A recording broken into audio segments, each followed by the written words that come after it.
He will come all the way to his end, and there will be no helper for him. Daniel 11:45. Who is the king of the north today, and how will he come to his end? Knowing the answers to these questions can strengthen our faith and help prepare us for the trials we will face in the near future. We have more evidence than ever before that we are living at the end of the last days of this system of things. Soon, Jehovah and Jesus Christ will destroy all governments that oppose the kingdom. Before that event occurs, the king of the north and the king of the south will continue their conflict with each other and with God's people. After the Soviet Union collapsed in 1991, God's people in that vast region enjoyed a little help, a period of freedom. Daniel 11:34. As a result, they were able to preach freely, and before long the number of publishers in the former communist bloc rose to hundreds of thousands. Gradually, Russia and its allies emerged as the king of the north. For a government to fill the role of the king of the north or the king of the south, it must do three things. 1.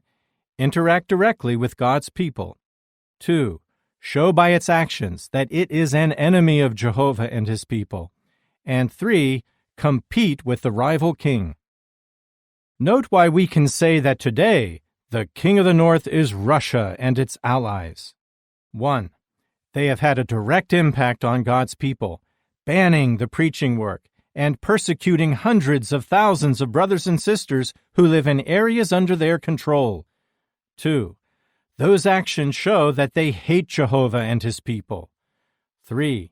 They have been competing with the king of the south, the Anglo-American world power.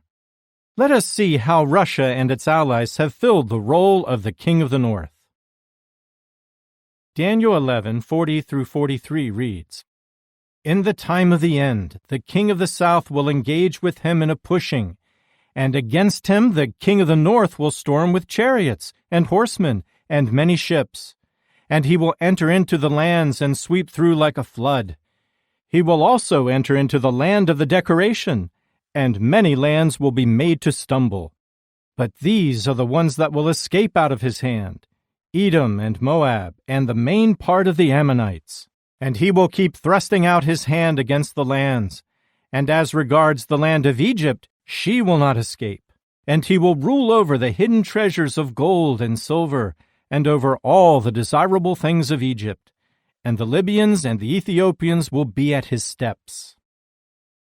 This part of the prophecy provides an overview of the time of the end. The passage highlights the rivalry between the king of the north and the king of the south. As foretold by Daniel, in the time of the end, the king of the south would engage with the king of the north in a pushing, or he would lock horns with him. Daniel 11:40 and footnote. The king of the north and the king of the south continue to compete for world domination. For example, consider what happened after World War II when the Soviet Union and its allies gained influence over much of Europe. The actions of the king of the north forced the king of the south to form an international military alliance known as NATO. The king of the north continues to compete with the king of the south in an expensive arms race. The king of the north fought his rival in proxy wars and insurgencies in Africa, Asia, and Latin America. In recent years, Russia and its allies have spread their influence across the globe. They have also engaged with the king of the south in cyber warfare. The kings have accused each other of using destructive computer programs in an effort to damage their economies and political systems. And as foretold by Daniel, the king of the north continues his attack on God's people. Daniel 11:41 says that the king of the north will enter into the land of the decoration. What is that land? In ancient times, the literal land of Israel was considered to be the most beautiful of all the lands. Ezekiel 20, verse 6. But what made that land especially precious was that it was the location where true worship was practiced. Since Pentecost 33 CE, that land is not a single literal geographic location. It cannot be, for Jehovah's people are spread throughout the earth. Rather, the land of the decoration today is the realm of activity of Jehovah's people that includes such things as their worship of Jehovah through meetings and the field ministry. During the last days, the King of the North has repeatedly entered into the land of the decoration. For example, when Nazi Germany filled the role of the King of the North, particularly during the Second World War, that king entered into the land of the decoration by persecuting and killing God's people. After World War II, when the Soviet Union took on the role of the King of the North, that king entered into the land of the decoration by persecuting God's people, exiling them. In recent years, Russia and its allies have also entered into the land of the decoration. How? In 2017, this current King of the North banned the work of Jehovah's people and threw some of our brothers and sisters into prison. He also banned our publications, including the New World Translation. Further, he confiscated our branch office in Russia, as well as kingdom halls and assembly halls. After these actions, in 2018, the governing body identified Russia and its allies as the King of the North. However, even when Jehovah's people are severely persecuted, they refuse to participate in any action to subvert or change human governments. Rather, they follow the Bible's counsel to pray for all those who are in high positions, especially when such ones are making decisions that could affect freedom of worship. 1 Timothy 2, 1 and 2.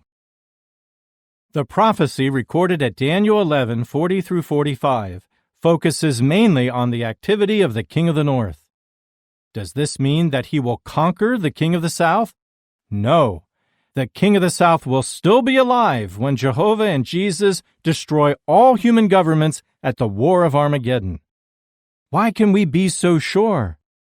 Consider what the prophecies of Daniel and Revelation indicate. Daniel 2, 43 through 45 reads, "Just as you saw iron mixed with soft clay, they will be mixed with the people, but they will not stick together one to the other, just as iron does not mix with clay.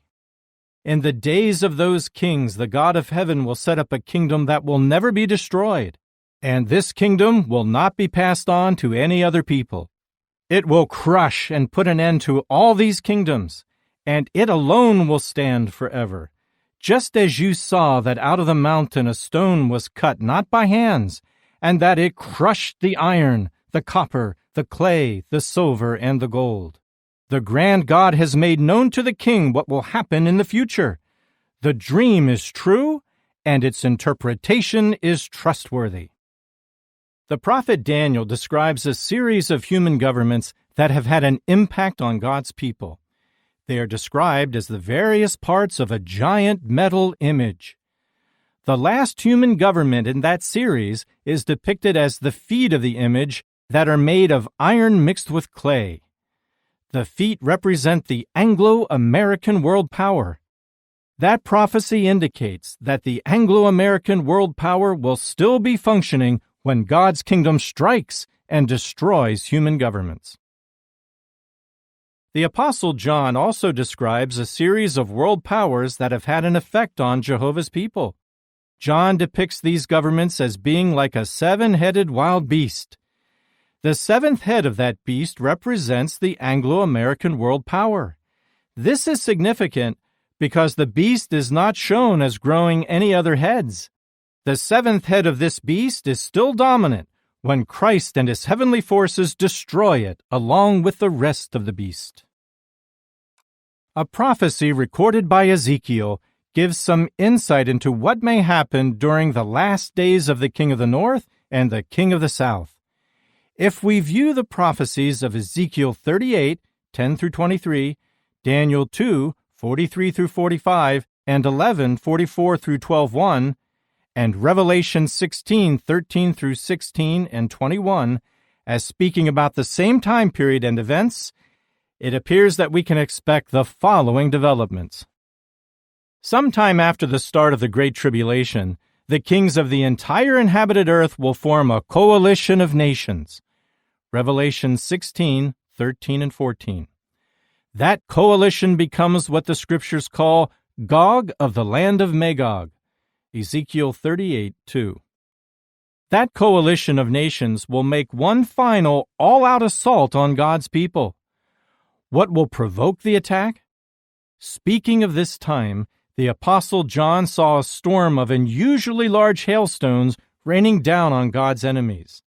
That symbolic hailstorm may take the form of a hard-hitting judgment message delivered by Jehovah's people. It could be that this message provokes Gog of Magog into attacking God's people with the intention of wiping them off the earth. This hard-hitting message and the final attack by God's enemies may be the same events referred to at Daniel 11:44 and 45, which reads, "But reports out of the east and out of the north will disturb him, and he will go out in a great rage to annihilate and to devote many to destruction. And he will plant his royal tents between the grand sea and the holy mountain of decoration, and he will come all the way to his end, and there will be no helper for him." There, Daniel says that reports out of the east and out of the north disturb the king of the north, who goes off in a great rage. The king of the north intends to devote many to destruction. The many referred to seem to be Jehovah's people. Daniel may here be describing the final, all-out assault on God's people. This attack by the king of the north, acting along with the rest of the world's governments, provokes the Almighty and brings on the war of Armageddon. At that time, the king of the north, along with the rest of the nations that make up Gog of Magog, comes to his end, and there will be no helper for him. Daniel 11:45. The very next verse in Daniel's account gives more details about how the king of the north and his allies will come to their end and how we will be saved. Daniel 12:1 reads, "During that time Michael will stand up, the great prince who is standing in behalf of your people, and there will occur a time of distress such as has not occurred since there came to be a nation until that time. And during that time your people will escape, everyone who is found written down in the book." What does this verse mean? Michael is another name for our ruling king, Christ Jesus. He has been standing in behalf of God's people since 1914, when his kingdom was established in the heavens.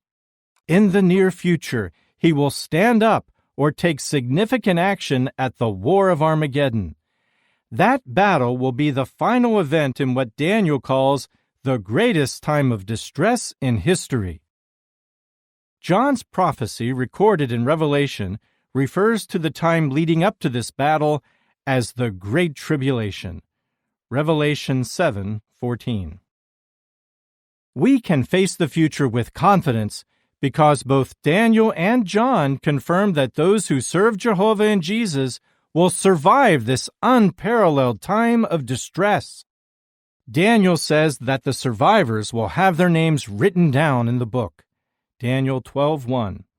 How do we get our names in that book? We must give clear evidence that we have faith in Jesus, the Lamb of God. We need to get baptized in symbol of our dedication to God. And we must show our support for God's kingdom by doing what we can to help others learn about Jehovah. Now is the time to build trust in Jehovah and his organization of loyal servants. Now is the time to support God's kingdom. If we do, we will be saved when the king of the north and the king of the south are destroyed by God's kingdom.